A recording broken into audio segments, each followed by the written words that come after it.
Good afternoon, everyone. I'm Muriel Bowser. I'm in the John A. Wilson building, and I'm joined by the City Administrator, Kevin Donahue. And I want to provide a quick briefing and make myself available for questions. I am happy to be home. First of all, I returned last night from Amsterdam, where I participated in the City Lab Summit with mayors from around the world talking about pressing issues for mayors, including how we bring back our downtowns. I want to turn now to provide you a couple of updates. First of all, I'm saddened to say that I have accepted the resignation of Deputy Mayor Chris Geltart, but I am proud of the work that we have done together over the last 8 years, and I am immensely grateful to Chris for her service to the city. Chris has been a very capable and effective public servant, and I've gotten to know him over the years in several roles. He has served as the district's Director of Homeland Security, the Director of Department of Public Works, and most recently the Deputy Mayor for Public Safety. Many of you will remember the great work that Chris did for us in the 2016 blizzard. He's also played a significant role in our COVID response. And I'm very, again, proud of the work that we've done together, and we certainly wish Chris well. That said, we both agree that the focus should be on the big issues affecting DC. You will well remember that Kevin Donahue, who has served as the Deputy Mayor for Public Safety, and will provide leadership in the Deputy Mayor's Office for Public Safety until we hire a new Deputy Mayor for Public Safety. The second issue I want to address is the Hud Report, and these will be very top-level comments, as will be any responses that I have to your questions today until I get more information and talk to the right people. But I want to be blunt. I'm saddened by that report and embarrassed by the conditions that that report shares about public housing.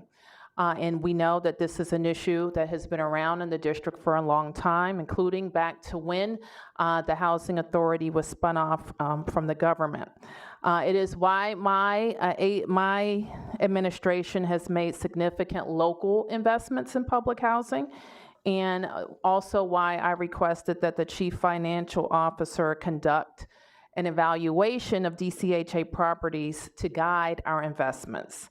So that entailed a top to bottom review of every property in the DCHA portfolio and putting them into our capital tracker, like we do with schools and other district properties.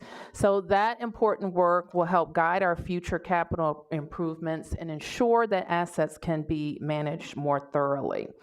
So the district takes the capital needs for DCHA very seriously, and that's why our capital budget has included $50 million each year for the past 3 years for the DC Housing Authority.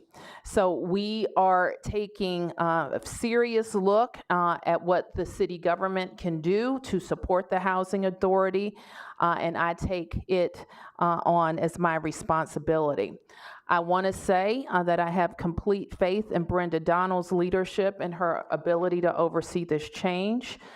We just celebrated the end of a 31-year class action lawsuit at CFSA, an agency that Brenda turned around.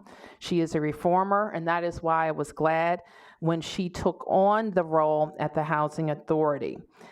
So we know that the authority has to submit a corrective action report within 60 days, and we know that before that even, they have been working diligently on the agency's transformation. So we will look forward to working with them, and I know that they will be 100% responsive to HUD. So with that, I'll take a few questions. Yes. Mayor Bowser, what was the conversation like when Geltart resigned, and is he able to work for DC government ever again? I'm not sure what conversation that what did you say, He conversation? resigned, right? So I'm That's sure correct. he spoke with you also, just wondering what was that like and what did he say? I'm not going to go into detail with our conversation, but suffice it to say, we agree that the needs of the district are what we should be focused on. And I know you were doing your own investigation as well. How much of him living in Virginia played a role in this? As I told you last week, that I would be looking at all the issues raised. I've had, since then, a face-to-face, I don't think I mentioned it, but I had a face-to-face conversation with Deputy Mayor Geltart, and we agree that we both need to be focused on the big issues for DC.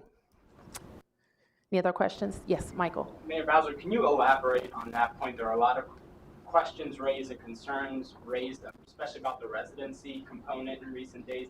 Is this something you're checking with your other cabinet members to see if they're complying with the law? Can you talk more about that aspect? Sure. So when people are onboarded into DC government in certain roles, cabinet positions among them, they are required to make residency, I think it's in 180 days. And they supply all the needed documentation to establish that residency. So our expectation is throughout your tenure that you live up to that. What did you find in his case? Was he complying with the law? Well, this is what, as I mentioned, we already know that his family lived in another place, and he claims to have established residency in the district. And I think that the issues surrounding and all of the questions being raised are distracting from his job and my job, and I've accepted his resignation. Any other questions? Mayor, Yes. did he offer his resignation, or was this mutually? It's mutual. Yes. Mayor, what does it mean? Let's say, can you have an apartment in DC, and having an apartment, can you declare that your residency? I mean, sometimes people for tax purposes, so they live here or there. What's the word? You have to be a bona fide resident of the district. You can, if the question is, can you have a place someplace else? You can, but you have to be a bona fide resident of the district. But having said that, I don't really have anything else to add. We looked at all of the issues that have been raised in the last, I guess it's been a week or so, and here's where we are. Yeah. Is it concerning to you that DC officials are spending more time and money outside the place they govern? I'm not sure I know what that means. Like Geltart, for example, he's living in DC, in Virginia, doing more activity there, spending more time and money compared to DC, even though he has an apartment here. People can spend money outside of the jurisdiction. We don't control where you spend money. Like, I can go to a store in Virginia, that's okay. Yep. So I think at the core of this is not whether your people are legally sufficient, but whether they're living up to the spirit of the law. And the spirit of the law is that these cabinet members and the executive office who are required to be in DC are full-time residents of the District of Columbia.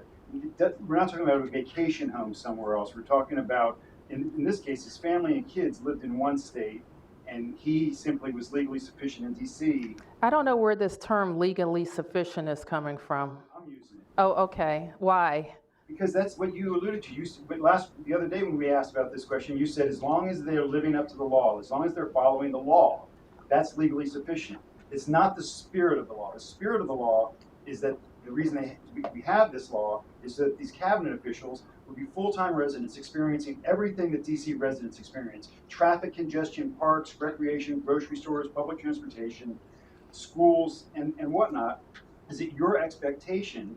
And do you think the law needs to be clarified given this? I don't think the law needs to be clarified, Mark, but I have to tell you, I will spend some time looking at it. When I hire people, it is with the expectation that they think what I think, that DC is the best city in the world, and that they will live here and have the same experiences that we all have. Having said that, I've hired a lot of cabinet officials that have houses elsewhere, they have spouses elsewhere, they have parents elsewhere that don't sell their homes elsewhere to be able to live here. If that was the requirement, I would have a hard time filling cabinet positions. I'm just going to tell you that. So to tell somebody that they need to become DC residents in 180 days has generally worked.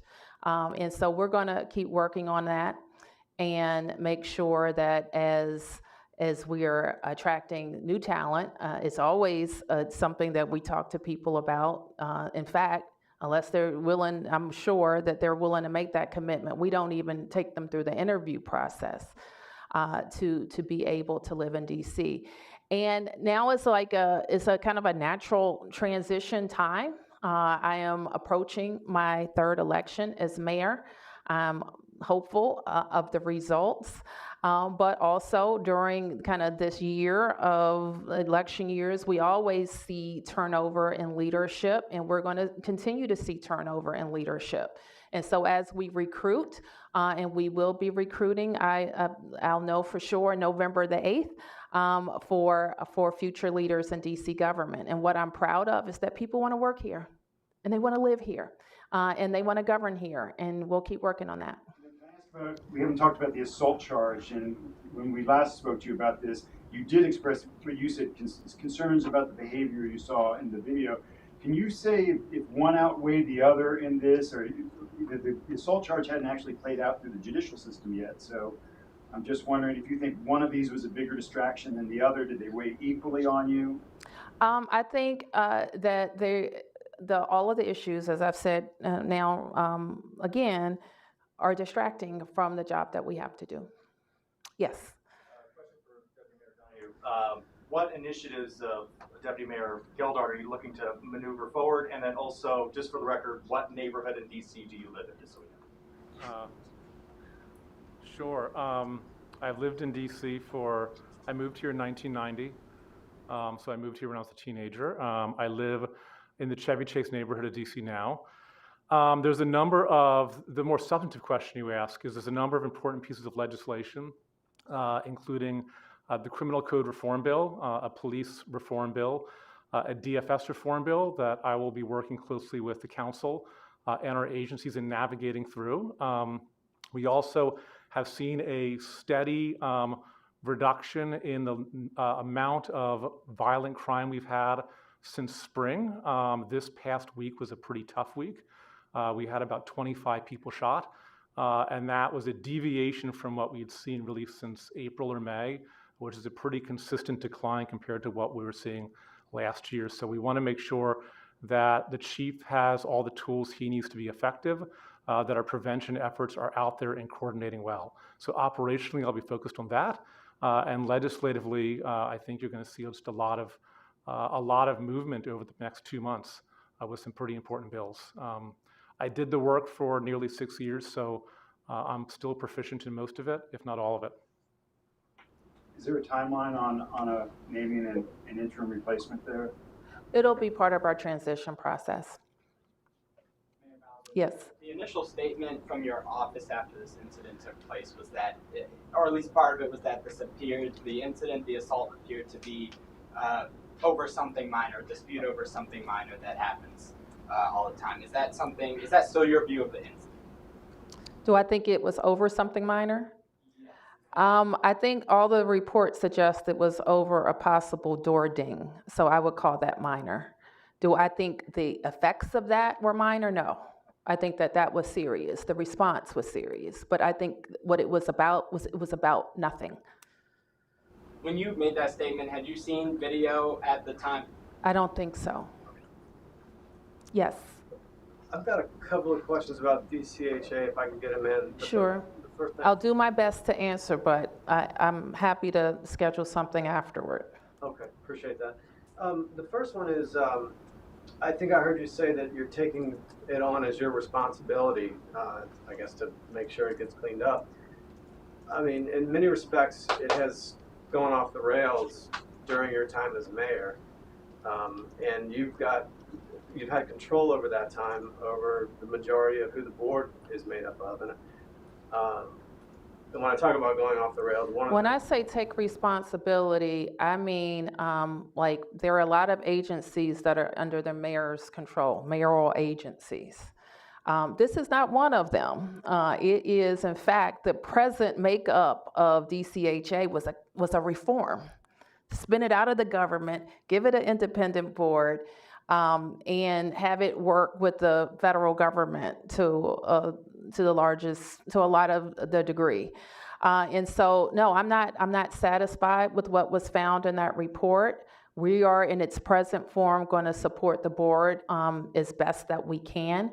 But also look at ways when people want the mayor to be in control of something and be accountable, then there are ways that we can do that. I mean, I think there's criticism among board members, some of them, that the Which board members, when you say that, please identify who you mean. Well, I don't know that I can say or that I know because some of that's in the Hud report. And Okay. I don't know, you may not want to comment on the Hud report, but the criticism is that your members vote as a block. And that, What do you mean when you say my members? People that I appointed and the council approved?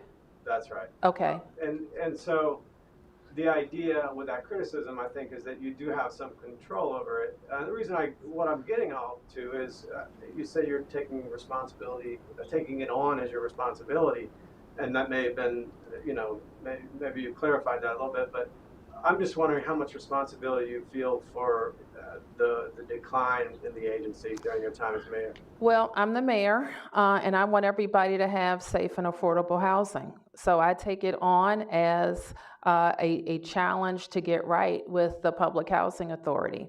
And I've invested a lot in it, and I used it, or asked the CFO to use his own resources to help the Housing Authority track the condition of the property so that we can be confident in the dollars that we're investing there. So we have done those things, and now we're gonna work with HUD on the issues that they brought to the fore. For example, I haven't gotten a briefing yet from the board or executive director. I will, but I also asked HUD for a briefing so that we know best how to be helpful. Last question. There was a 20-year transformation plan created by Garrett's administration in 2019, and it basically picked 14, 15 properties that were going to be redeveloped or renovated, substantially changed. And I'm wondering if you have any opinions on that plan today, if you still support it, and this may be something you want to address later. I want to go back to it, but that may be around the time I asked the CFO to do an evaluation. This was my impression then, that Garrett I didn't have a lot of confidence in them saying, here, give me. I don't remember what the price tag was, but it was big, maybe I don't remember. It was in the billions, I think. And so we needed the CFO to give us some clarity over how to make those investments. And I had a similar experience with Metro. Metro had this big problem. We had this big state of good repair problem. Nobody trusted what they were telling us. And so our CFO at the time, Jeff DeWitt, did an evaluation to demonstrate not only to the district, but to the other payers, if you give them this much money over this amount of time, they can actually spend it, they can use it efficiently, and we will get to a state of good repair. And so that's the process we started with the CFO and the Housing Authority on their units. Start that. I have to give you that date, but my memory serves me right. It's probably around the time that the Housing Authority was drafting their capital plan. Which would have been roughly when? I don't know the date off the top, so let me get back to you on that. Just a couple Mayor, more can I ask a questions. bit more about the board? I mean, are you confident in this board as it currently is? I mean, for example, John Falchicchio wouldn't even sit down with HUD apparently. He has multiple jobs. I mean, are you confident in this board currently? I have some questions about the board. For example, it has some unaccountable board members. The members that you all call mayoral members are appointed by the mayor and confirmed by the council. Then there are some other board members that have been there longer than anybody that are appointed by advocacy groups and are accountable to no one. So I do have some concerns about that, and I've had some concerns about it. Now, the council did revisit the board at DCHA, I think a year ago, and they added, and I think they added, or they may have added and taken away board members, but they did address board membership, I think, as recently as last year. Are you confident in Dion Reeder's management chair of the board? Yes. She's been there a year, okay? And so let me, I think the study period for this report was October 2019, so longer than a year. And, you know, just before the pandemic started through, I guess, earlier this year. So Dion Reeder, I believe, has been the board chair for about a year, and Brenda Donald has been there for about a year.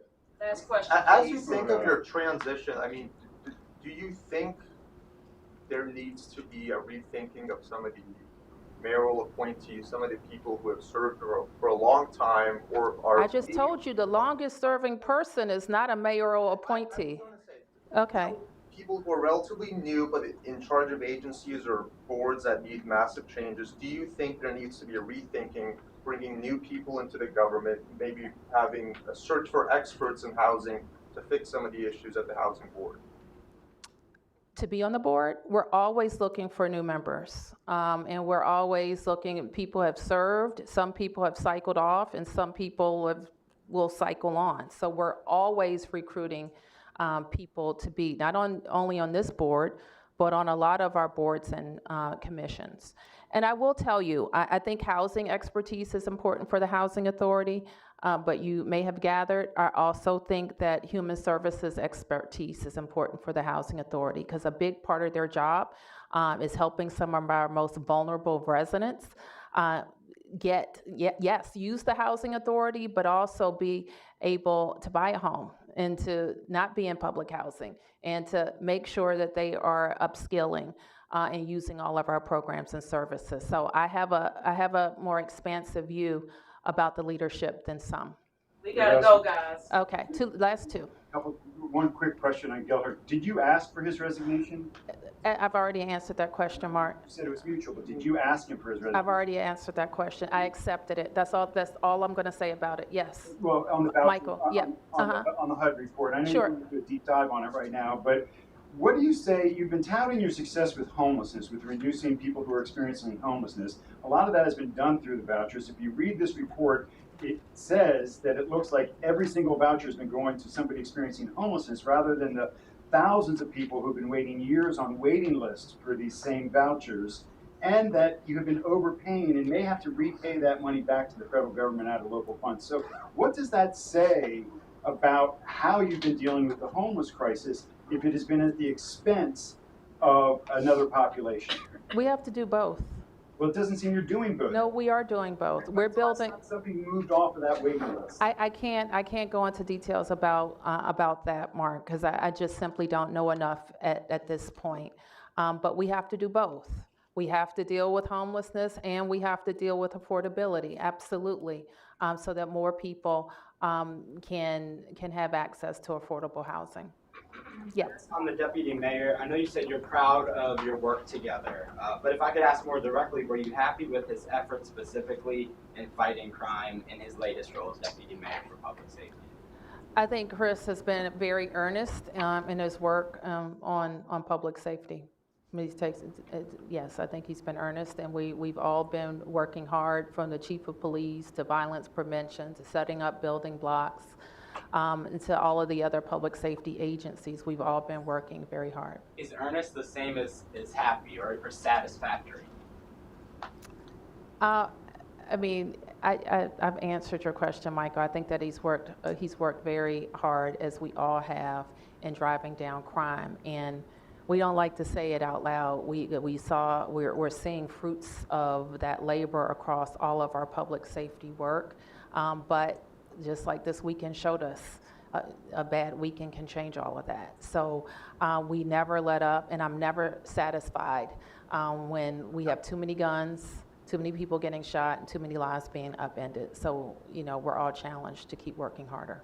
That's it, everybody. Thank you.